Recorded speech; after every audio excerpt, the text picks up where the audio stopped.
ಮತ್ತೆ ವಿವಾದವನ್ನು ಮೈಮೇಲೆ ಎಳೆದುಕೊಂಡಿದ್ದಾರೆ MLC ರವಿ, ಸಿಟಿ ರವಿ ಏನು ಮಾಡಿದೆ, ಒಂದು ವಿವಾದಗಳನ್ನು ಸಾಕಷ್ಟು ಬಾರಿ ನಾವು ಗಮನಿಸ್ತಾ ಇರ್ತೀವಿ. ಈಗ ಮತ್ತೊಂದು ವಿವಾದವನ್ನು ಮೈಮೇಲೆ ಎಳ್ಕೊಂಡಿರುವಂಥದ್ದು, ನಿಷೇಧಿತ ಪದ ಬಳಕೆ ಮಾಡಿದ್ದಾರೆ ಎನ್ನುವಂಥ ಒಂದು ಆರೋಪ ಸಿಟಿ ರವಿ ಅವರ ಮೇಲೆ ಕೇಳಿ ಬರ್ತಾ ಇದೆ. ಸಿಟಿ ರವಿ ಅವರ ಮೇಲೆ ಈ ರೀತಿಯಾದಂಥ ಒಂದು ಆರೋಪ, ಸಿಟಿ ರವಿ ಮಾತನಾಡಿರುವ ಒಂದು ವಿಡಿಯೋ ಈಗ ವೈರಲ್ ಆಗ್ತಾ ಇದೆ. ರವಿ ಮಾತಿಗೆ ಚಿಕ್ಕಮಗಳೂರಿನಲ್ಲಿ ರಾಜಕೀಯ ವಾತಾವರಣ ಮತ್ತೊಮ್ಮೆ ಉಲ್ಬಣಗೊಂಡಿದೆ ಅಂತ ಹೇಳಲಾಗ್ತಾ ಇದೆ. ಇತ್ತೀಚೆಗೆ ಮೆಡಿಕಲ್ ಕಾಲೇಜಿಗೆ ವೀಕ್ಷಣೆಗೆ ಹೋಗಿದ್ರು ಸಿಟಿ ರವಿ. ಮೆಡಿಕಲ್ ಕಾಲೇಜಿನ ಡೀನ್ಗೆ ನಿಷೇಧಿತ ಒಂದು ಪದವನ್ನು ಬಳಸಿ ಬೈದಿದ್ರು ಸಿಟಿ ರವಿ.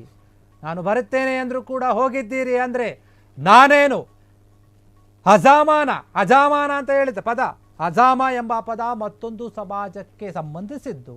ಆ ಸಮಾಜದ ಜನರಿಗೆ ಸಿಟಿ ರವಿ ಅವಮಾನ ಮಾಡಿದ್ದಾರೆ ಅಂತ ಆರೋಪ ಮಾಡಲಾಗ್ತಾ ಇದೆ. ಸ್ಥಳೀಯ ಸಮಾಜದವರು ಸಿಟಿ ರವಿ ಮೇಲೆ ಆಕ್ರೋಶವನ್ನು ವ್ಯಕ್ತಪಡಿಸ್ತಾ ಇದ್ದಾರೆ. ಮತ್ತೆ ವಿವಾದ ಈ ರೀತಿಯಾಗಿ ಹೇಳಿಕೆಯನ್ನು ಕೊಟ್ಟು ಮೈ ಮೇಲೆ ಹೇಳ್ಕೊಂಡಿದ್ದ. ನಾನು ಬರ್ತೀನಿ ಅಂದ್ರೆ ಕೂಡ ನೀವು ಬಂದಿಲ್ಲ, ನಾನು ಏನು ಅನ್ಕೊಂಡಿದ್ದೀರಾ ನೀವು? ನಾನೇನು ಅಜಾಮ ಅನ್ಕೊಂಡಿದ್ದೀರಾ? ಅಜಾಮ ಅಂದರೆ ಏನು ಗೊತ್ತಿರುತ್ತೆ. ಅಜಾಮ ಎನ್ನುವಂಥ ಒಂದು ಪದವನ್ನು ಬಳಕೆ ಮಾಡಿದ್ದಾರೆ. ಅದಕ್ಕೆ ವಿವಾದಿತ ಪದವನ್ನು ಹೇಳಿರೋಕೆ ಈಗ ಮತ್ತೊಂದು ಸಂಕಷ್ಟ ಎದುರಾಗಿದೆ. ಸಿಟಿ ರವಿ ಮಾತನಾಡಿರುವಂತಹ ವಿಡಿಯೋ ಎಲ್ಲ ಕಡೆ ಈಗ ವೈರಲ್ ಆಗ್ತಾ ಇದೆ. ಒಂದು ಸಮುದಾಯವನ್ನು ನಿಂದಿಸುವ ರೀತಿಯಲ್ಲಿ ಮಾತನಾಡಿದ್ದಾರೆ. ರವಿ ಮಾತಿಗೆ ಚಿಕ್ಕಮಗಳೂರಿನಲ್ಲಿ ರಾಜಕೀಯ ಒಂದು ವಾತಾವರಣ ಬದಲಾಗ್ತಾ ಇದೆ. ಮೆಡಿಕಲ್ ಕಾಲೇಜಿಗೆ ಹೋಗಿರ್ತಾರೆ ಅವರು ವೀಕ್ಷಣೆ ಮಾಡೋಕೆ. ಹೋದಂತಹ ಒಂದು ಸಂದರ್ಭದಲ್ಲಿ ಆದಂತಹ ಘಟನೆ, ನಿಷೇಧಿತ ಪದವನ್ನು ಡೀನ್ಗೆ ಬಳಸ್ತಾರೆ, ಬೈತಾರೆ. ನಾನು ಬರ್ತಾ ಇದ್ದೀನಿ ಅಂತ ಹೇಳಿದ್ರು ಕೂಡ ನೀವು ಬಂದಿಲ್ಲ, ಹೋಗಿದ್ಬಿಟ್ಟಿದ್ರಲ್ಲ. ನಾನೇನು ಅಜಾಮ ಅನ್ನುವಂಥ ಒಂದು ಪದ ಬಳಕೆ ಏನಿದೆ, ಒಂದು ಸಮಾಜಕ್ಕೆ ಸಂಬಂಧಿಸಿದ್ದು, ಸಮಾಜಕ್ಕೆ ಧಕ್ಕೆ ತರುವಂಥ ಒಂದು ಪದವನ್ನು ಬಳಕೆ ಮಾಡಿ ಆ ಸಮಾಜದ ಜನರಿಗೆ ನೋವು ಉಂಟಾಗೋ ರೀತಿಯಲ್ಲಿ, ಅವಮಾನ ಆಗೋ ರೀತಿಯಲ್ಲಿ ನೀವು ಮಾತನಾಡಿದ್ದೀರಿ ಎನ್ನುವಂಥ ಒಂದು ಆರೋಪ ಕೇಳಿ ಬರ್ತಾ ಇದೆ. ಸ್ಥಳೀಯ ಸಮಾಜಗಳು ಸಿಟಿ ರವಿ ಅವರ ಮೇಲೆ ತಮ್ಮ ಆಕ್ರೋಶವನ್ನು ಹೊರಗಾಕ್ತಾ ಇದ್ದಾರೆ. ನೀವು ನಮ್ಮ ಸಮಾಜದ ಬಗ್ಗೆ ಮಾತನಾಡ್ತಾ ಇದ್ದೀರಿ ಅಂತ. ನಿಷೇಧಿತ ಪದ ಅದು, ಅಜಾಮ ಎನ್ನುವಂಥ ಒಂದು ಪದ, ಅದನ್ನು ಬಳಕೆ ಮಾಡಿದಾರಂತೆ. ಹೀಗಾಗಿ ಆ ಒಂದು ವಿಡಿಯೋ ಎಲ್ಲ ಕಡೆ ವೈರಲ್ ಆಗ್ತಾ ಇದೆ. ಸಿಟಿ ರವಿ ಅವರು ಯಾಕೆ ಈ ರೀತಿಯಾಗಿ ಮಾತನಾಡಿದ್ರು ಅಂತ ಒಂದು ಕೋಪದಲ್ಲಿ ಬೈದಿದ್ದಾರೆ.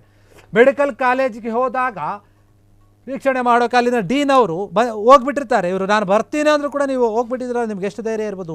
ಹಾಗಾದರೆ ನಿಮ್ಮ ಕಣ್ಣಿಗೆ ನಾನು ಹೆಂಗೆ ಕಾಣ್ತೀನಿ? ನಾನೇನು ಅಜಾಮನ್ ಥರ ಕಾಣಿಸ್ತಾ ಇದ್ದೀನಿ ಅಂತ ಹೇಳಿ ಬೈದಿದ್ದಾರೆ. ಆ ವಿಡಿಯೋ ಎಲ್ಲ ಕಡೆ ವೈರಲ್ ಆಗ್ತಾ ಇದೆ. ಅಜಾಮ ಅಂತಂದರೆ ಕೆಲವ್ರಿಗೆ ಗೊತ್ತಿಲ್ಲ ನೋಡಿ, ಕ್ಷೌರಿಕರನ್ನು ಕರೀತಾರೆ. ಅವರದ್ದು ಒಂದು ಸಮುದಾಯ ಇದೆ, ಅವರನ್ನು ಕರಿತಾ ಇದ್ರು. ಆ ಪದ ಬಳಕೆ ಮಾಡಬಾರ್ದು, ಅವ್ರಿಗೆ ಬೇರೆ ಪದ ಬಳಸಬೇಕು ಅಂತ ಇತ್ತು. ಹೀಗಾಗಿ ನಿಷೇಧಿತ ಪದವನ್ನು ಬಳಕೆ ಮಾಡಿರೋದಕ್ಕೆ ಇಡೀ ಆ ಸಮುದಾಯಕ್ಕೆ ಎದ್ದು ಕೂತ್ಕೊಂಡಿದೆ. ಯಾಕೆ ನೀವು ಈ ರೀತಿಯಾಗಿ ಮಾತನಾಡಿದ್ರೆ ನಮಗೆ ಅವಮಾನ ಆಗಿದೆ, ಕ್ಷಮೆ ಕೇಳಬೇಕು ಅನ್ನೋ ರೀತಿಯಲ್ಲಿ ಆಕ್ರೋಶವನ್ನು ಹೊರಗಾಗ್ತಾ ಇದೆ. ಕ್ಷಣ ಕ್ಷಣದ ಸುದ್ದಿಗಳಿಗಾಗಿ ಫ್ರೀಡಂ ಟಿವಿ ಸಬ್ಸ್ಕ್ರೈಬ್ ಮಾಡಿ, ಲೈಕ್ ಮಾಡಿ ಹಾಗೂ ಫಾಲೋ ಮಾಡಿ. ಹೊಸ ಸುದ್ದಿಗಳ ನೋಟಿಫಿಕೇಶನ್ಗಾಗಿ ಬೆಲ್ ಐಕಾನ್ ಮೇಲೆ ಕ್ಲಿಕ್ ಮಾಡಿ.